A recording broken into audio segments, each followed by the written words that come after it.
नमस्कार फ्रेंड्स, आपका एक बार फिर से स्वागत है B2B ट्यूटोरियल्स यानी बैक टू बेसिक्स समझे आप आसानी से।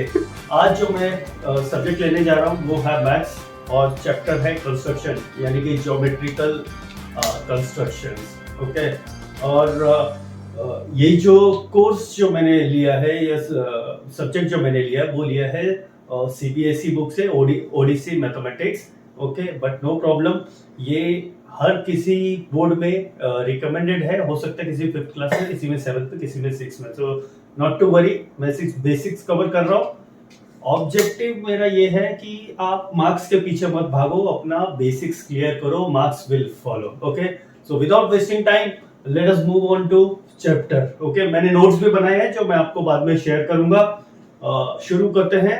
Construction, what is construction? सबसे पहले दिमाग में यही आना चाहिए कि कंस्ट्रक्शन है क्या। ओके, सिंपल जो लैंग्वेज है इंग्लिश का, जो हिंदी में ट्रांसलेशन है, कंस्ट्रक्ट करना, कुछ बनाना, but for a purpose.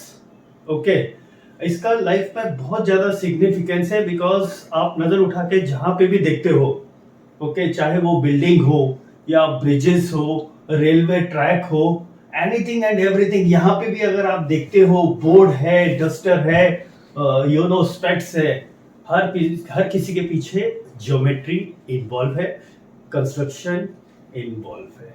Okay, तो हमारा जो सीक्वेंस रहेगा इसमें ऑब्जेक्टिव्स जो रहेंगे वो रहेगा ज्योमेट्रिकल टूल्स एंड यूसेज सबसे पहले।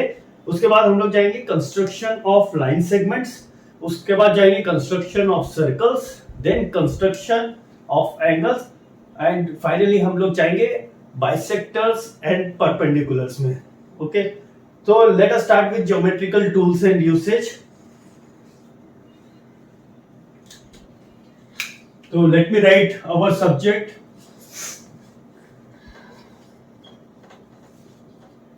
Construction. अभी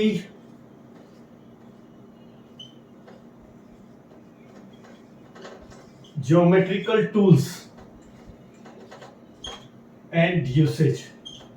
Okay. इसमें सबसे पहले मैं प्रिपरेशन भी की है, मैं आपको दिखा देता हूँ। ठीक है, ये कंपास बॉक्स है मेरे पास हाथ में, और इसमें हमारे पास ऑलरेडी कुछ टूल्स जो हैं वो साथ में आते हैं, आप देख सकते हो।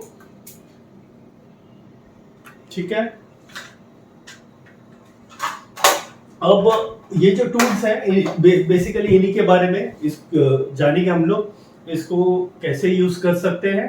ठीक है, और इसका कहाँ रोल आता है। ओके, सबसे पहले हम लोग जाएंगे रूलर, जिसको हम लोग सिंपल लैंग्वेज में स्केल बोलते हैं। ठीक है, स्केल एक हार्ड मटेरियल प्लास्टिक या मेटल का होता है, आपने नोटिस किया होगा। उसके दोनों तरफ जो है मार्किंग्स होती है और फ्रीक्वेंट इंटरवल में होता है। एक मिनट, मेरे पास एक मेटल स्केल है, मैं आपको उसमें से दिखा देता हूँ, आप ये ध्यान से देख सकते हो। ठीक है, ये 12 इंचेस का बड़ा वाला स्केल है। नॉर्मली जो कंपास बॉक्स में आता है वो 6 इंचेस का आता है और 15 सेंटीमीटर का होता है। तो आप यहाँ पे देख सकते हो नंबर्स है, कुछ मार्किंग है। ये जो स्टार्टिंग पॉइंट है वो 0 होता है, और उसके बाद जो है एक फ्रीक्वेंट इंटरवल में है, और 0 to 1 जो है उसको 1 सेंटीमीटर बोलते हैं, और उसके बीच में जो छोटी लाइंस हैं उसको मिलीमीटर हम लोग कहते हैं। ओके, सिमिलरली दूसरी साइड अगर हम लोग जाते हैं, ओके, तो दूसरी साइड में आप देखोगे 1 थोड़ा दूर है, 2 थोड़ा दूर है, 3 थोड़ा दूर है, ये इंचेस है। ओके, ये इंचेस है। तो मतलब हमारे जो रूलर में नॉर्मल जो हम लोग यूज करते हैं स्कूल में, उसमें सेंटीमीटर और इंचेस आता है, मिलीमीटर और इंचेस आता है। ओके, इसका पर्पस जो है वो क्या है? इसका पर्पस है किसी भी चीज की लेंथ मेजर करना या ड्रॉ करना। फॉर एग्जांपल मैं यहीं पे लेता हूं, लेट्स से कि मेरे पास एक लाइन है ना, उसके 2 पॉइंट है। Okay, let me call this point as A, this is B. ठीक है, अब इसका जो है रूलर को हमको क्या करना है कि 0 जो है इसका 0, ओके, 0 हमेशा स्टार्टिंग पॉइंट पे होना चाहिए जहां से हम लोग मेजर करने वाले हैं, ठीक है, लाइक दिस। ओके, ये अब फॉर एग्जांपल ये 17 सेंटीमीटर आ रहा है। ओके, और देखो प्लेस करने का तरीका देखो, आपको विजिबिलिटी भी होनी चाहिए ऊपर, और तुम्हारा जो रूलर है वो यहाँ इनबैलेंस भी होना नहीं चाहिए। तुम कहाँ पे कंफर्टेबल हो, कोई ऐसा स्पेशल कोई रूल बुक नहीं है, जैसा कंफर्टेबल हो ऐसा पकड़ सकते हो। बट आप देख सकते हो ये थंब और ये फिंगर से बहुत अच्छे से बैलेंस तरीके से हो गया है। मैं लाइन भी इजीली ड्रॉ कर सकता हूँ। ओके, कमिंग बैक टू, मैं अभी रूलर रखता हूँ। Coming back to next tool, compass. Okay, अब कंपास जो है basically it is a pair of two arm, है ना, लाइक दिस। आपने ज्योमेट्री में देखा होगा, उसकी कुछ शेप ऐसी होती है। Okay, like this, like this. यहाँ पे एक होल्डर रहता है, ठीक है, और यहाँ पे सिर्फ एक पॉइंटर रहता है। इसके अंदर हम लोग नॉर्मली पेंसिल डालते हैं। ओके, ये है जो हमारा इसको हम लोग नॉर्मली राउंडर भी बुलाते हैं, लोकल लैंग्वेज में राउंडर भी बुलाते हैं। मैं आपको दिखा देता हूँ। Okay, this is geometrical compass. Okay, ये जो मूवमेंट है, ये जो जॉइंट है, ये इसका डिस्टेंस एडजस्ट करने के लिए है। और ये जो एक रिंग है, यहाँ पे आप पेंसिल या पेन जो भी इंसर्ट करते हो उसको टाइट करने के लिए, सो दैट वहां पे मूवमेंट ना हो, अदरवाइज एक्यूरेट ड्राइंग तुम्हारी बन नहीं पाएगी। ठीक है, तो इस तरीके कंपास होता है। और आपको जो यूज करना है इसको, है ना, पेंसिल डालने के बाद में ये पॉइंट आपको होल्ड करना है, और ये जो पॉइंट है, ठीक है, इसको सरफेस पे पहले रखना है, फिर दूसरा पॉइंट जो है पेंसिल का जो टिप रहेगा उसको टच करना है। हल्का सा यहाँ पे थोड़ा प्रेशर रखना है, सो दैट आपका जो मूवमेंट है, सर्कुलर आर्क वगैरह जो है काफी एक्यूरेट तुम्हारे बन जाएगी। हाँ? और इसका पर्पस जो है, आप मान लो कि लेंथ मेजर करना और आर्क वगैरह बनाना है। ठीक है, अब आगे बढ़ते हैं हम लोग। Protector. Okay, I will show you protector. ये एक डी शेप का ऑब्जेक्ट है, ये इनफैक्ट टूल है हमारा, डी शेप का टूल है। ओके, और इसका जो काम है, इसका काम है एंगल ड्रॉ करना या मेजर करना। ओके, आप इसमें देख सकते हो प्रॉपर डी है, एक सेंटर पॉइंट है इसका। ओके, और यहाँ पे रीडिंग दी गई हुई है, एक minute, let me grab the specs. Okay, यहाँ पे रीडिंग दी हुई है जो 0 से स्टार्ट हो रही है क्लॉकवाइज, और एक एंटी क्लॉकवाइज 0 से स्टार्ट हो रही है। ठीक है, और सेंटर जो है 90। सेंटर पॉइंट इसका बहुत इंपॉर्टेंट है, मायने रखता है। अगर आप इसकी यूज की बात करें अगर हम, तो लाइक इसी को कंसीडर कर लेते हैं। ये उसका सेंटर पॉइंट है, जैसे कि मैं बता रहा था। ये नॉर्मली ये शेप है, ये हमारा 90 डिग्री है। ओके, ये 0 डिग्री है, ये 180 डिग्री है। तो लेट से हमारा जो है एक एंगल बना हुआ है। ओके, हमको मेजर करना है ये कितना डिग्री का है।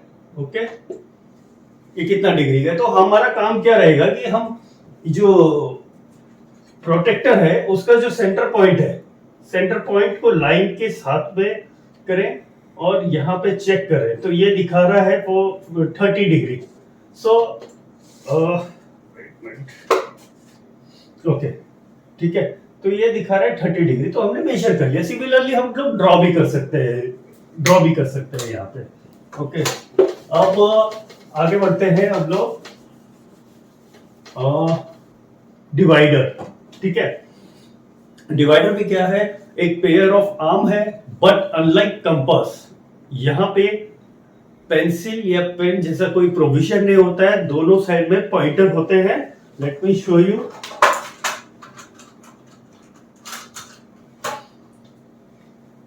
दोनों साइड पॉइंट होते हैं। ओके, ये जो हिंज है, ये इसका डिस्टेंस और लेंथ एडजस्ट करने के लिए है। ये होल्ड करने के लिए डेफिनेटली यहाँ पे भी एक पॉइंट फिक्स करके फिर इसको एडजस्ट करके हमको मेजर करना होता है। यहाँ से लेके हम लोग रूलर या कहीं पे चेक कर सकते हैं कि कितना वो हो रहा है। दोनों साइड पॉइंटर होते हैं उसमें। ओके, एंड फाइनली हम लोग बात कर रहे हैं सेट स्क्वायर की। ओके, सेट स्क्वायर जो है आपने देखा होगा आपके कंपास के अंदर दो ट्रायंगल होते हैं प्लास्टिक के, दोनों की शेप में थोड़ा सा डिफरेंस होता है। ओके, एक जो आपका सेट स्क्वायर है ना, उसका दो एंगल जो है 45 डिग्री होता है, तीसरा 90 डिग्री होता है। ओके, और यहाँ पे भी एक मेजर करने के लिए स्केलिंग दी हुई है सेंटीमीटर और इंचेस में। ओके, और दूसरा जो होता है एक 30 डिग्री होता है, एक 60 डिग्री होता है और एक 90 डिग्री होता है।